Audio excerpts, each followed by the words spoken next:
రాష్ట్రం కోసమే అన్నారు కానీ కొంత రియాలిటీ ఉంది. నా రాజ్యంలో నేనే హీరో.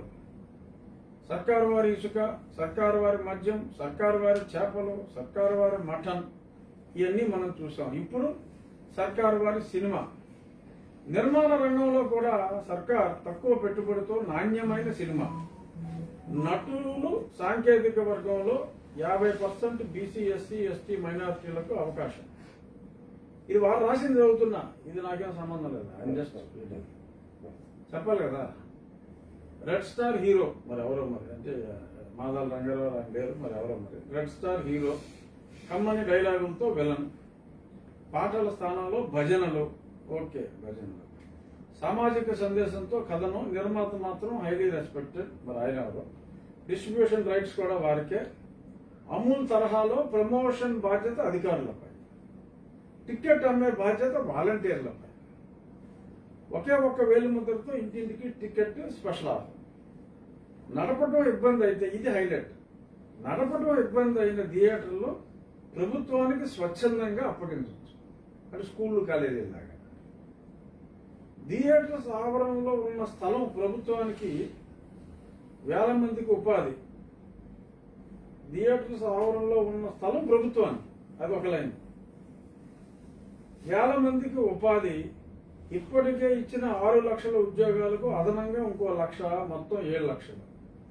అందరికీ సంక్షేమ పథకాలు, ఆరోగ్యశ్రీ వర్తింపు, ఈ ఎక్స్ట్రా 1 లక్ష మందికి. వినోదంతో పాటు విద్య, వైద్యం, ఉపాధి, ఆదాయం. ఇది బట్ ఇప్పుడు ఏదో జోక్గా అనిపిస్తుంది కానీ డెఫినెట్గా ఈ సినిమా హాల్ని మీరు థియేటర్లో అమ్మడానికి వీల్లేదని ఇస్తే ప్రభుత్వానికి హ్యాండ్ ఓవర్ చేయండి, మేమే సినిమాలు తీసి మేమే నటించి, మొత్తం అందరూ ఉన్నారు.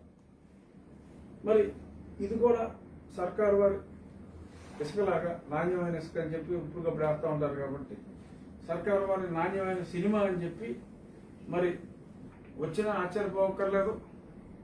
చూద్దాం మరి ఈ విన్యాసాలు మరి ఈ అప్పటికి ఆగుతాయో. ఇంకేమన్నా మరి ప్రశ్నలు? ఎంపీలో సమావేశం జరిగింది, మేము విలువలేదు సార్.